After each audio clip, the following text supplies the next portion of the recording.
We called the game Te Wa'aradu. It was a gift from the Creator. We played it to strengthen our medicines when someone fell sick. Then we played it with all our life force. We ran from field to village, through streams and forests. There were few rules and no boundaries.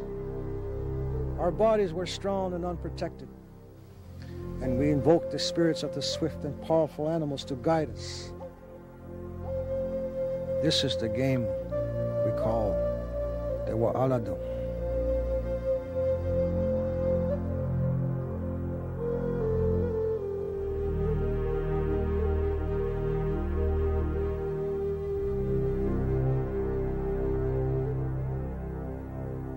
Has all the intricate plays of hockey, football, basketball.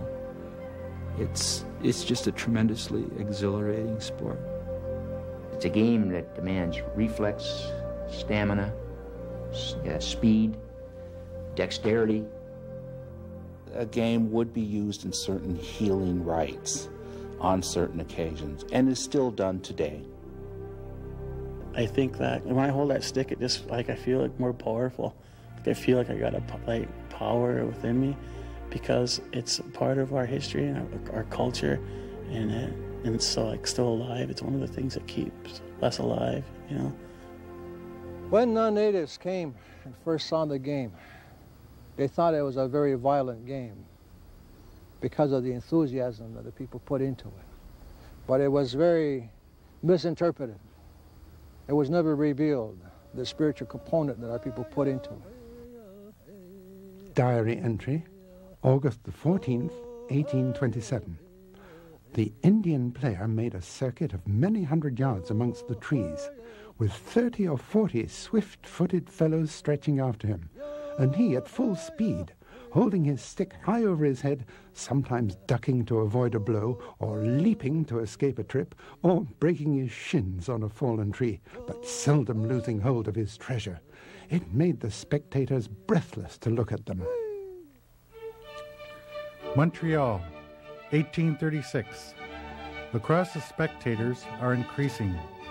Montreal merchants organize competitions between native teams. The game draws more interest, and the new Canadians want to play. The first non-native lacrosse club is formed in Montreal in 1856. If the new clubs can't beat the natives at their game, they'll change the rules. George Beers is a lacrosse player and a passionate fan of the game. Over the next few years, he develops new rules for lacrosse. Now, instead of open fields, there will be boundaries, and only 12 will be allowed on a team. Lacrosse and the wind for running, which comes as natural to the redskin as his dialect, has to be gained on the part of the paleface by a gradual course of practice and training. All Indians are not good players, but I never knew one without an aptitude for the game. George Beers.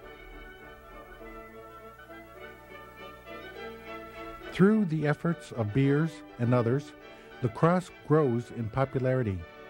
Many communities boast their own lacrosse team.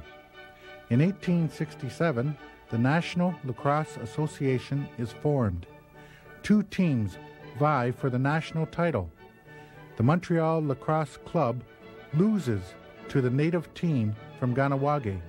There is now no better lacrosse team in the world.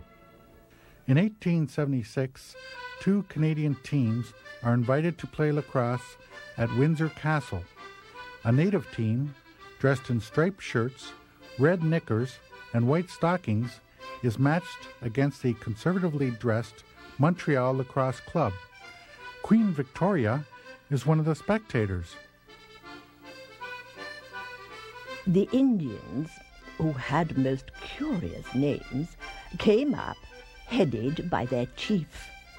They were strangely painted, and some were very dark.